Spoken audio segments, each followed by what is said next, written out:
Bonjour Pierre de Saint-Ignon. Bonjour. Merci d'avoir accepté notre invitation. Alors la 6e édition du Forum international sur la cybersécurité ouvrira ses portes demain et aura pour thème l'identité numérique et la confiance. Pendant 10 jours, on va y retrouver une trentaine d'ateliers, un espace de démonstration, mais aussi de nombreuses conférences sur des thèmes divers et variés. Concrètement, quelles vont être les nouveautés attendues pour cette année? D'abord, c'est la rencontre de plus de 3000 personnes venues de 42 pays différents, qui viennent là pour échanger leurs pratiques en matière de cybersécurité et de confiance numérique. Et c'était assez légitime qu'on le mette en œuvre dans notre région pour la 6e fois, et nous espérons définitivement chaque année, parce que nous avons créé un cluster de cybersécurité et de confiance numérique qui réunit tous les acteurs, à la fois de l'économie, de la recherche, de l'université, pour travailler autour de ces questions. Voilà, donc le forum qui, une fois de plus, réunit beaucoup de monde, accueillera beaucoup de ministres, à la fois du Cameroun, d'Albanie, du Qatar, mais aussi nos ministres français qui viendront ensemble, Manuel Valls et Jean-Yves Le Drian, parce que c'est évidemment très stratégique, réunira tous ces acteurs autour de conférences extrêmement importantes qui permettront de faire le point à la fois sur le développement économique, mais aussi sur les problèmes de confiance, qui sont à la fois des problèmes techniques, éthiques, politiques, qui sont des problèmes de la sécurité de l'information et de la protection de l'information, aussi bien pour les entreprises que pour nos concitoyens. Alors justement, les professionnels sont visés par ces cyberattaques, mais aussi justement le grand public.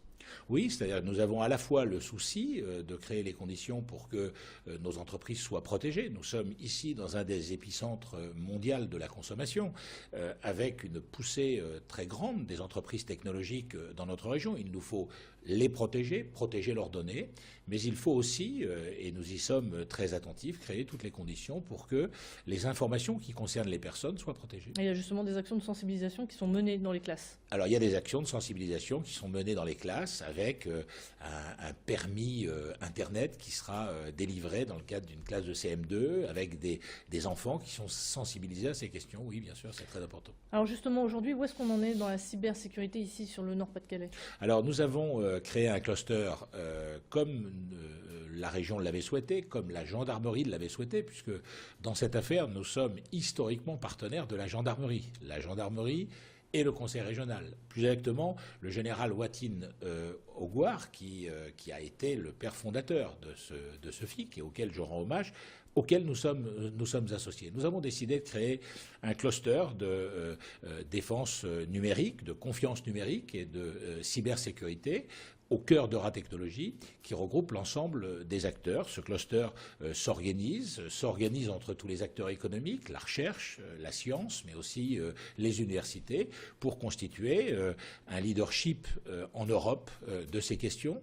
Notre objectif, c'est non seulement de garder ce forum à Lille, il a failli partir ailleurs, peut-être même à Paris. On s'est battu pour qu'il ne parte pas. Aujourd'hui, c'est un immense rendez-vous, au moins européen et probablement plus. Nous voulons que le cluster nous permette d'être sur ces questions, maîtrise de la donnée, très, très leader en Europe, comme d'ailleurs nous le sommes ou nous essayons de l'être sur l'économie. Qu'est-ce qu'on peut attendre aujourd'hui de ce forum, de cette 6e édition?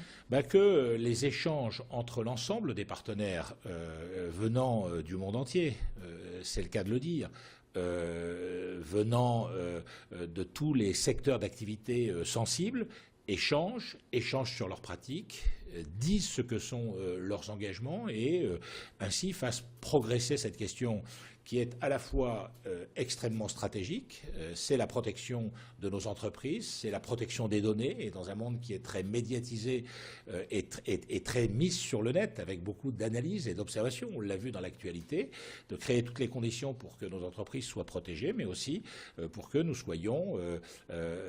utilisions cette stratégie au service de la croissance économique et du développement économique. Et cette cybersécurité, ça peut aussi apporter des retombées économiques, j'imagine, sur le Nord-Pas-de-Calais, avec des créations de postes. Bien sûr, avec des créations de postes, mais des créations de postes très spécialisées, mais sur des activités très diversifiées. Oui, c'est extrêmement important qu'il en soit ainsi. Est-ce que vous pensez aujourd'hui que le gouvernement a fait assez en termes de sécurité sur Internet? On a l'apparition du livre blanc sur la défense et la sécurité nationale en avril 2013. Plus une loi de programmation militaire. Mais est-ce que c'est assez? Et deuxième question, où on peut donc se situer avec la frontière concernant la liberté individuelle. Où se situent les deux? Alors d'abord, oui, je crois que le gouvernement prend à bras-le-corps cette question avec beaucoup de force, hein, et vous en avez cité les champs, et moi je crois que leur démarche est très importante. Ils sont à la fois soucieux de développer cette lutte contre toutes les formes de criminalité en la matière, mais en même temps de protéger nos entreprises et la vie de nos concitoyens, la vie privée de nos concitoyens. Alors est-ce que c'est suffisant? Sans doute jamais assez, mais en tous les cas, ces rendez-vous comme celui-ci ont pour objectif de traiter ces deux questions et de les traiter sur le fond, en apportant les meilleures connaissances, avec un souci de très grande clarté, de très grande transparence. Et puis, à l'intérieur de notre propre cluster, de créer toutes les conditions pour que tout cela soit analysé. Alors, bien sûr, à l'occasion de ce rendez-vous, et les grands seront là, les spécialistes seront là, les conférenciers, 250 conférenciers de très haut niveau sur des rendez-vous au cours de ces 2 jours très impressionnants. Le monde entier de cette spécialité s'est donné rendez-vous. Je pense que nous pourrons tirer les meilleurs profits de leurs analyses, analyser au travers des différentes thématiques dans les ateliers qui ont été conçus pour cela, les sujets qui tournent autour de la protection à la fois des données pour l'entreprise mais aussi pour les personnes. Donc je pense que nous allons accroître nos connaissances et donc accroître la compétence du cluster par ailleurs. Manuel Valls, ministre de l'Intérieur, sera là demain. Oui. Il va lancer donc cette 6e édition. Vous allez l'accueillir, vous allez lui remettre des gaufres.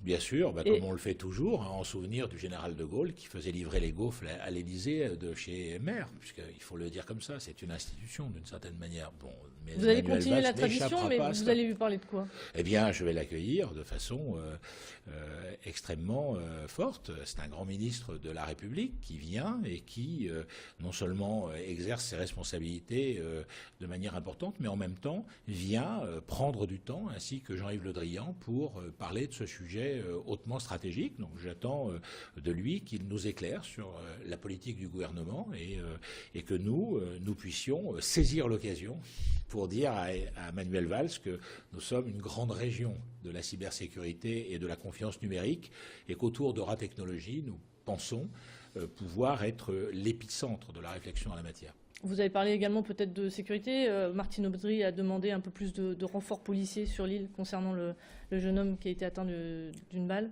Oui, mais bien sûr que cette actualité-là nous préoccupe, et elle préoccupe aussi le ministre.